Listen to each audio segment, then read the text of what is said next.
Mga ganap sa kasalukuyan ni Paolo Abilino at Janine Gutierrez. Si Nini napipilitan lang mag-gym, hahaha, pagod at tinatamad na sa pinapagawa ng instructor niya. Nakakatawa, nagrereklamo na siya sa pinapagawa ng instructor. Sabi siguro niya, padramahin mo na lang ako o kaya pag-artehin mo na lang ako, hahaha.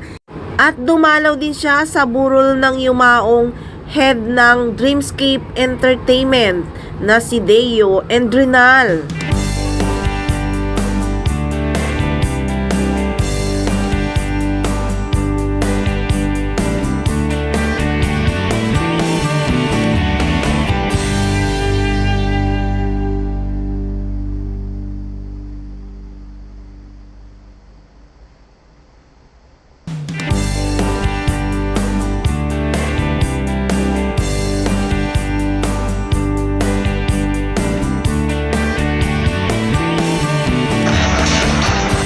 At syempre si Paolo, pinaghahandaan pa rin ang taping niya sa What's Wrong with Secretary Kim habang umeere ang linlang.